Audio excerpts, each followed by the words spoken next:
Welcome to the finale of the 5-part series on the best ADHD diet to calm your child down and focus so you can spend more quality time with your child instead of screaming and yelling battles. So today I'm going to talk about the best ADHD diet based on all the things that we have learned from the last 4 lessons. This is the ultimate ADHD diet that will fix your child's ADHD symptoms from the inside out. My name is Anatai. I'm a registered dietitian and also a board-certified specialist in pediatric nutrition with a focus in functional medicine. I help kids with ADHD achieve their full potential naturally without medications. So let's get started with the healthy diet dilemma. That's what I call it. Is the healthy diet that everybody talks about and follow. So shouldn't it also be a good diet for ADHD? So from magazine ads to TV commercials to doctors, families, friends, and other nutritionists, they all tell you to eat low calories, eat low fat, eat low cholesterol, eat low salt, eat sugar-free food, eat whole grains, eat whole wheat, and so on and on. But I'm going to bust off these and explain why the conventional healthy diet is actually harmful for kids with ADHD. So I'm not going to go into all the details here, but I'll just make the most important points that relates to ADHD. So number 1 is calories does not matter. People count calories all the time. People ask me every day, how much calories does my child need? How many calories do I need? I was like, it does not matter. And the reason why is because calories is a man-made concept that the body does not understand or care. What the body understands or care is things called real nutrients, things like glucose, amino acids, vitamins, minerals, and fatty acids. So those are things that your body understands. You tell your body, hey, I'm eating 1,200 calories a day. Why am I not losing weight? Body's like, I don't know, because you're putting garbage in the body. So those are the nutrients that the body survives on. And then number 2 is, you know how everyone is so focused on eating low fats? The thing is, fats are good, and fat matters, even more so for children than you think. So kids need fats to build new brain tissue and new organ tissue. I see a lot of new parents, they make the mistakes of putting their kids on a low-fat diet, and they didn't know that, well, unknowingly, they're actually jeopardizing their kids' health. So from fats, we get essential nutrients such as fat-soluble vitamins like vitamin A, D, E, and K. Those vitamins can only come from fat. So actually, a low-fat diet is deficient in fat-soluble vitamins and energy, because fat do provide a lot more energy. When you have a higher fat diet, it keeps you full longer, so you're not always hungry all the time. And our body is supposed to be burning stored fat in between meals, so we have a sustained energy. We're not meant to be eating every 2 to 3 hours. It's just the same idea why we didn't starve to death at night when we're sleeping for 8-10 hours, because our body have a source of stored energy to use when we're sleeping. And number 3 is another, well, I should even call it a diet myth, or actually a fad. So cholesterol, everybody's like scared of eating cholesterol, but our body needs cholesterol, especially our kids. They need cholesterol. Cholesterol doesn't cause high cholesterol in your blood, and cholesterol does not or is not the cause of cardiovascular disease. The recommendation of 300 milligrams of cholesterol daily, that recommendation have no studies to support it. Scientists have dig into the research in the last 30-40 years and found no studies that support that. Some, I think, is the sugar industry or one of those industry, they make that up, so people stop eating eggs for breakfast and eat sugary cereal for breakfast instead, so they can make more money. So basically, don't worry about cholesterol. In fact, 85% of the cholesterol in your blood is made by your own body. So if you have a high cholesterol level, your question should be, why is your body making so much cholesterol? It is not like, start looking at your diet. And chances is from the food that you eat that makes your body make all that cholesterol. That's kind of like a different lecture that I can put on for that. But anyway, going back to kids and kids with ADHD, cholesterol is needed to stabilize the cell membrane. So if we're talking about kids with ADHD and the brain is not functioning very good, we need that fat to build a new brain tissue, and also the cholesterol to stabilize the new tissue and the cell membrane. So that's why cholesterol is important in kids. And then healthy diet, or the current healthy diet, is excessive in the wrong kind of carbohydrates. So people are always eating, or people always tell me that, oh, I'm eating whole grain, whole wheat, granola, and then everyone thinks that those are like the magical healthy foods. But the problem with those foods is, I'm not saying they're not good. They're good maybe 1,000 years ago. The problem is that the beans and the whole grains, whole wheat that we eat today are so genetically modified that the body doesn't recognize those anymore. So instead of actually providing essential nutrients for the body, it is actually hurting our body. And especially with kids for ADHD, they don't process carbohydrate too well. So a healthy diet that is so focused on all this high carbohydrate food is not going to work for kids with ADHD. And plus, and I didn't mention this in the last 4 lessons, but I did talk about this in my book. People with ADHD have more celiac disease. There's one study shows that 15% of people with ADHD actually also have celiac disease, which is a sensitivity to gluten. And in the general population, there's only 1% of celiac disease. So there's a very, very high chance that someone with ADHD have a gluten sensitivity as well. It might or might not show up as celiac disease, but it could be all related. And then the number 5 reason, with healthy food is, okay, so you don't want calories, sugar is bad, so why don't you eat diet food or eat artificial sweeteners? The problem is, those things are actually poisonous to the body. The only people who's telling you that artificial sweeteners are safe are the company or the manufacturers that are making those. So back then when it first come out, all the studies that show the artificial sweeteners are all safe are paid for the manufacturer who make these sugars. And plus all the studies are done on adult. So there's no studies on children, and there's actually not even long-term studies on these. They're all short-term studies to show, hey, they eat this and nothing happened. Actually, there are a lot of animal studies to show that artificial sweeteners cause cancer. But then the other thing that the manufacturer also boasts about is, oh, it doesn't have calories. Of course, it doesn't have calories because it's not even food. So the body doesn't recognize it, cannot use it. So that's why it has no calories.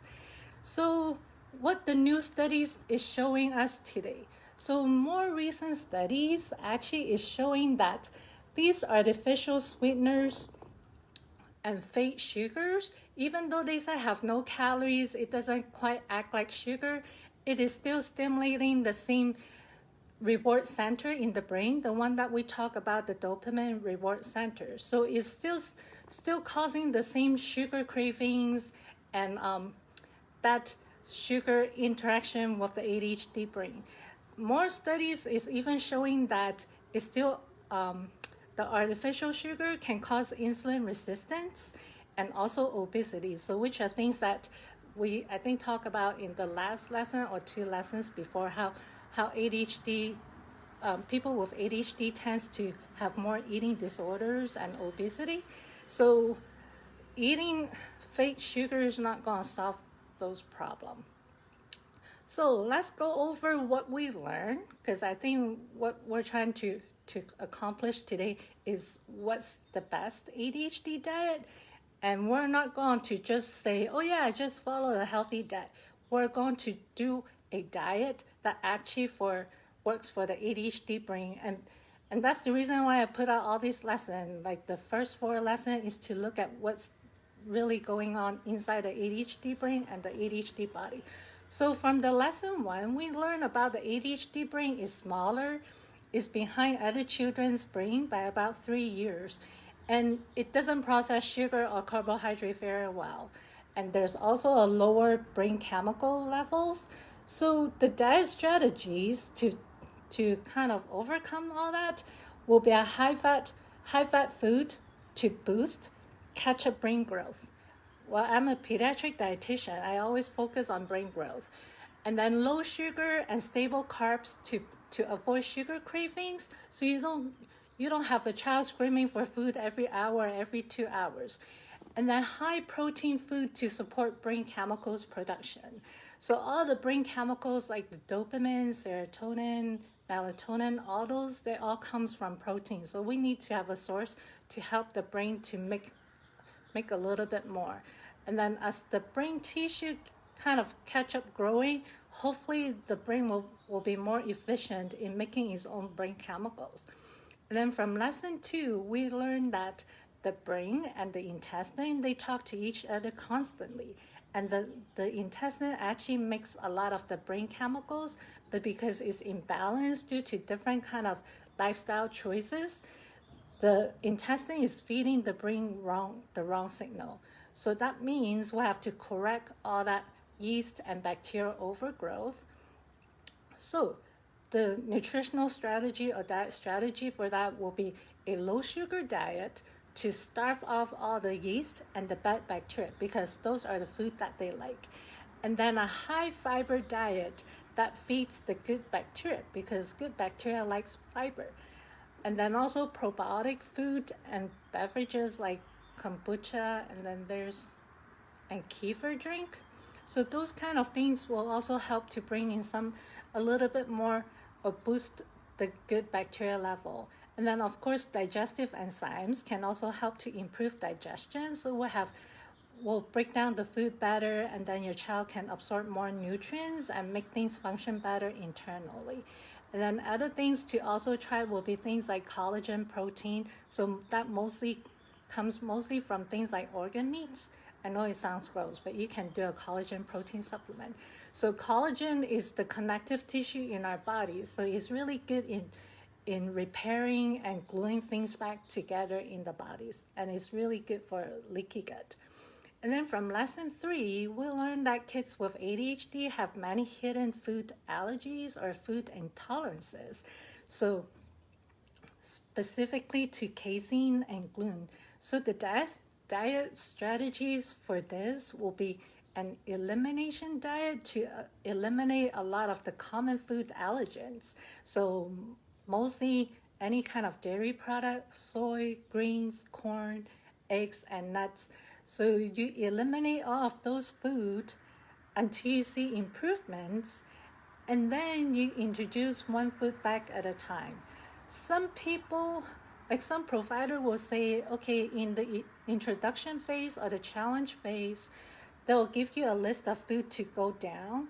But what I like to do is, I like to do things differently. You take all of those food out, you see improvement, kids like calm and focus and like really happy and little angel. And then usually I'll tell parents to start the challenge food with the food that your kids like the most. Because usually chances is that's the food that is causing the problem. Because if that's the food that your child like the most and eat the most, so we try with that food. And if that food doesn't cause any reaction, then that's great. He or she can continue to have that. Okay. And then from day 4, so that's the elimination diet. Then from day 4 or lesson 4 yesterday, we learned the 4 most common nutrient deficiency. And I only talked about 4 yesterday, there are more. But the 4 we talked about yesterday was omega-3 fatty acid, magnesium, zinc, and iron. So the strategies for this, I think we talk about like kids who have sugar cravings or salt cravings. So those are signs of mineral deficiency, and this should help correct some of that. So you want to have natural minerals from organic fruits and vegetables. The reason why you want to pick the organic fruits and vegetables, I know they cost more, but it's totally worth it. The reason why they're better is because there's no pesticides, there are no whatever junk that is in the dirt and soil. And also the dirt and soil is better quality. So you get more out of that. And also you want healthy fats. So healthy fats is where you get the omega-3 fatty acid. Remember, omega-3 fatty acid account for 8 to 10% of the brain tissues. And then unrefined sea salt or Himalayan pink salt. Like in Hawaii here, we have all kinds of different color salt. So the more color, the better, because the different color comes from the minerals wherever that salt comes from. So like the salt, the cheap stuff that you get from the store, I think the Morton's, that's junk. It's just sodium and chloride. So you want good quality and refined salt. So Celtic salt is good as well. And then of course you can also do supplements, which I actually recommend, because if you remember, if not, just go back to a lesson on, I think yesterday lesson 4, we talk about the common deficiency. Like I think magnesium, 72% of kids with ADHD has a magnesium deficiency. And then for zinc was like 70 or 80%, I can't remember. And iron was pretty high too. They're all in the 70, 80%.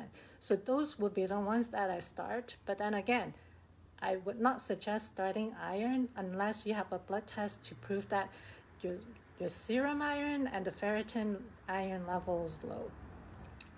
Okay, so I think I talked about that.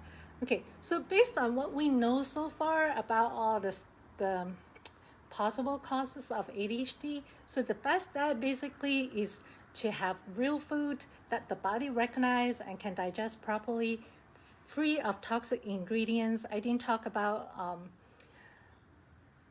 environmental toxin in this 5-part series, but I talk about that in my book. So you want your diet to have no toxic ingredients or food additives, also rich in antioxidants that can promote detoxification, because there's a lot of inflammation going on and unnecessary reaction to food that is going on in your body. So you want antioxidants to help clean up the body, to get rid of those inflammation. I know we just go through all that, and like I said, I didn't even talk about everything that I talk about in the book, but that seems like a lot. So, but anyway, so I have this 4-step system that I talk about in my book, and I'm going to go over that. So the 4-step system kind of give you a more systemic approach, so you can go through one step at a time so you don't feel overwhelmed. So the step 1 is what I call the clean start. This is basically the elimination phase of the program. So you take out all the brain-whacking food and ingredients, so that way you relieve the body of that toxic burden, so the body can actually start to heal itself. So the food you avoid in this phase will be the common allergens that I mentioned earlier: dairy, soy, greens, corn, eggs, and nuts, and then whatever else that your child is allergic to. Then you also want to avoid any kind of processed food, packaged food, frozen meals, fast food, sugary snacks, and artificial sugar. And I know that's a lot of things to eliminate, but you'll be surprised to see the change in your child. And then also avoid any kind of GMO as much as possible, buy organic as much as possible. I know it's expensive and it's not something you can sustain 100% of the time, but do as much as you can, and you'll notice the difference. And I also have a cookbook that is loaded with recipes that can help you to start. You can go to my website and look into that. And then step 2 is to feed the ADHD brain. So we know the ADHD brain kind of function differently, use nutrients slightly differently. So we want in this step, we want to be able to feed the brain with the right kind of nutrient that can boost, catch up brain growth, and also fuel the brain properly, so the brain can be able can is able to function properly, bypassing its defects. So in this step, we focus on organic animal protein, low glycemic index fruits and vegetables. The reason why you want low glycemic index is these fruits and vegetables provide a stable source of sugar, so you don't get that sugar rush and then the sugar crash. And then of course healthy fats, because healthy fats will be used to will be used to build new brain tissues. And then unrefined salt or sea salt, Himalayan salt, or whatever colorful salts you can find. So the salt is going to be your source of minerals too. It's kind of like electricity. Like your body actually runs on electricity. So if you don't have enough minerals or electrolytes, electrical current's not going to happen. So that's the reason why you need to have electrolytes from salt, and salt is the best way to get it. And actually fruits and vegetables as well, because when the fruits and vegetables are growing from the ground, it actually absorbs the electrolytes and minerals from the dirt. So that's the reason why you need fruits and vegetables in your diet. And then you also want to supplement with supplements as well. So the few ones that I'll suggest to start will be omega-3 fatty acid, magnesium, and zinc. Inside my book, I actually give you recommendations of the one that I recommend using. You can go to my website. I think I have all of those listed in the resource or inside the shop. And then iron and vitamin D are the other two supplements that I'll recommend, but I will only supplement or start these after having a blood test to show that they're low. Fat-soluble vitamins is not something you want to mess with, because fat-soluble vitamin gets stored in the liver. So if you're supplementing too much when you don't have a deficiency, you're actually overloading your liver. Iron is another supplement that you don't want to mess with, because iron itself is oxidizing. So when you have too much of it, it can actually cause more inflammation in your body and can actually make things worse. And then number 3 is to feed the ADHD gut. So we learned that there's a strong connection between the brain function and the gut function. And the gut actually is like the second brain. It makes a lot of the brain chemicals. So we need to make sure that the gut is well fed. So the number one thing for this step is avoid sugar, which I think we did it in step 1. And then the other thing is a high fiber, low glycemic index fruits and vegetables, again, because these is going to feed the good bacteria. And then fermented food and fermented beverages, so those will help bring in more good bacteria into your intestine. And then again, organ meat and collagen supplements. Oh, and then the 2 more things. Probiotic supplements. So probiotic supplements, we're not talking about sprinkle in the yogurt or stuff like that. Those things does not work. You need a good probiotic supplements that is high dose and have a huge variety of bacteria and also the beneficial yeast. And then the last is a digestive enzyme. So if your child have like symptoms of indigestions, like constipation or diarrhea, tummy aches all the time, especially if you see food in the poop, definitely start a digestive enzymes. That will help a lot. And step number 4 is what I call the brain reboot. So the last 3 steps focus on optimizing brain function and growth. This last step focus on brain development with like scientifically proven activities to support creating new brain connections. So this steps is kind of like having an architect to supervise the building of your new house, because you don't want to end up having a toilet in your kitchen, right? I know this is kind of an extreme example, but I hope you get the point. So the connections between the brain cells actually get stronger as you keep repeating it, kind of like practicing. practicing like a certain skills to build your muscle memory. It's kind of like riding a bike, right? So I learned how to ride a bike when I was little. And then I didn't ride a bike for years, but then years later, I pick up the bike or get on a bike, and I start paddling, and I'm going. I don't have to learn it again because that memory is built into my muscle. So some of the activities that I talk about in my book in this step is things like sleep hygiene, physical activities, mindfulness, meditation, breathing exercise, and yoga. All of these things have science studies and things to support that. It helps with brain calmness and all those things. But anyway, you can read about those in my book. And then, so that's the ultimate best ADHD diet that corrects all the underlying cause, underlying brain defects and nutrient deficiency, while boosting the brain growth and development. So the goal of this whole thing is basically to nourish your child's whole body from the inside out and hopefully bring all the good stuff into the brain and the behavior as well. So I helped my crazy wild child many years ago who couldn't read and write when she was little, and with the same 4 steps that I just talked about. And it's all laid out in my book, Eat to Focus. You can get that from Amazon. She's now a merit scholarship student majoring in premed in Loyola Chicago. It's actually her 2nd year right now. So I tell this a lot. It's not to show off or anything, but I just want parents to believe that it is possible, that your child is smart. You know your child have that potential, but I want to show you that it's something that to bring you hope so you can believe in your child. Because remember, ADHD does not doom your child to a life of underachievement.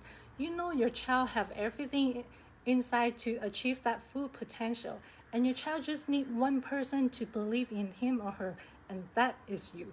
So don't let ADHD slow your child down. And in fact, many world's great inventions and discoveries are made by people with ADHD.